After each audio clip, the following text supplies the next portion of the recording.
বিক্রি করে দিচ্ছে। আচ্ছা বন্ধু, 2014 সালের আগে 10 বছর আগে কেন্দ্রে কি প্রত্যেকটা মানুষ চাকরিজীবী ছিল, না কলকারখানা মালিক ছিল, না টাটা বিড়লার কাছে চাকরি করতো? বলুন তো। আজকে 14 সালের পর থেকে যে পরিবর্তন আমাদের ভারতবর্ষে এসেছে আপনারা সকলেই জানেন।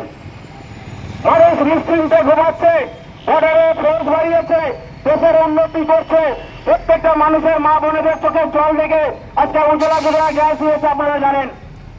আজকে যারা ঘরে থাকতে পারছে না তাদেরকে মাথায় ছাদ দিয়েছে প্রধানমন্ত্রী। প্রধানমন্ত্রী দিয়েছেন যে আয়ুষ্মান ভারত, যাতে গরিব মানুষ 5 লক্ষ টাকা পায়, তার চিকিৎসা যাতে করতে পারে, তার জন্য আয়ুষ্মান ভারত কার্ড করেছে প্রধানমন্ত্রী। কিন্তু আমাদের এই দুর্নীতি সরকার, এই তৃণমূল সরকার সে আয়ুষ্মান ভারত কার্ড দিতে পারেনি। এটা লজ্জা আমাদের। আজকে কার ক্ষেত্রে আপনি আয়ুষ্মান ভারত কার্ড নিলেন না পশ্চিমবাংলায় বলুন? আপনি স্বাস্থ্যসাথী কার্ড করেছেন, সেই স্বাস্থ্যসাথী কার্ডে আজকে একটা হসপিটাল থেকে ঘুরিয়ে দিচ্ছে, বলছে এই কার্ড চলবে না। আপনারা আজকে প্রধানমন্ত্রী আয়ুষ্মান ভারত কার্ড চলে আসবে, প্রত্যেকটা মানুষ বিনা চিকিৎসায় মারা যেত না।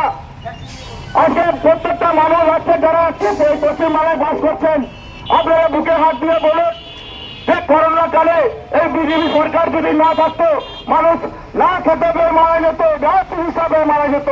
কিন্তু আমাদের মাননীয় প্রধানমন্ত্রী কোন জাত পাত দেখেনি, কোন জাত দেখেনি। এই হিন্দু, এই মুসলিম সকলকে করোনা ভ্যাকসিন দিয়েছে, সকলে 2-5 কিলো করে চাল পাচ্ছে এবং আগামী 5 বছর বলেছে যে 5 বছর ফ্রি রেশন দেবে, যাতে কেউ না খেয়ে মারা যায়, না খেয়ে থাকে, না খেয়ে দিন কাটায়।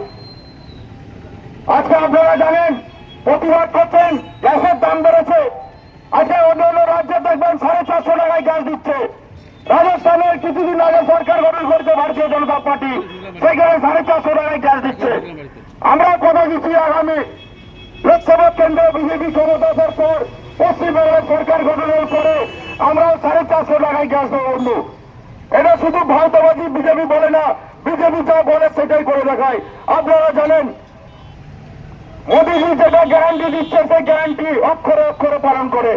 তাই সকল বন্ধুগণকে বলবো আপনাদেরকে যে আপনাদের যে মূল্যবান ভোট, আপনারা তৃণমূল কংগ্রেস বা কংগ্রেস সিপিএমকে দিয়ে নষ্ট করবেন না বন্ধু। এ ভোট মোদীজির ভোট, 400 পার করার সংকল্প নিয়ে এই ভোট। আপনারা সকলেই জানেন আজকে 400 সংখ্যা চলে আসছে। মোদীজি 3 বারে হ্যাট্রিক করবে, হ্যাট্রিক করে সারা মানুষ, সারা দেশের মানুষ শান্তিতে থাকবে। আজকে কোথায় কোথায় উত্তরপ্রদেশ, গুজরাটের কথা তোলেন। আজকে গুজরাটে যারা মুসলমানরা থাকেন তাদের কাছে খবর নিয়ে দেখুন, সেইসব মুসলমানকে কজনকে বার করে দিয়েছে গুজরাট থেকে, কজনকে উত্তরপ্রদেশ থেকে বার করে দিয়েছে। একমাত্র এনআরসি চিঠি দেখিয়ে এবার পশ্চিমবঙ্গের মানুষকে ক্ষিপ্ত করে রেখেছে। মোদীজি একটাই কথা বলে, সবকা সাথ সবকা বিশ্বাস, এই মন্ত্র নিয়ে মোদীজি চলেন। কোন মুসলমান ভাইদেরকে এই পশ্চিমবাংলা ছেড়ে যেতে হবে না, এটা বিজেপির গ্যারান্টি, মোদীজির গ্যারান্টি। আপনারা খালি আপনাদের মূল্যবান ভোটটা বিজেপিকে দেন, বিজেপিকে দেন। 5 বছর ক্ষমতা আনুন, বিজেপিকে ক্ষমতা এনে দেখুন বিজেপি যদি কথা না রাখে, কথা কাজ না করে, আপনারা এই সকল মানুষের ছুড়ে ফেলে দেবেন। এইটুকুই বলবো যে আগামী 13 মে আসছে দিন, আগামী সোমবার যে দিন আসছে, আপনাদের যে মূল্যবান ভোট আপনারা পদ্মফুল চিহ্নে 2 নম্বরে বুথানে ভোট দিয়ে আমাদের মাননীয় প্রার্থী প্রিয়াসাকে পদ্মফুল চিহ্নে ভোট দিয়ে বিপুল করে জয়ী করবেন। এইটুকু আশা রেখে ইলামবাজার ব্লকের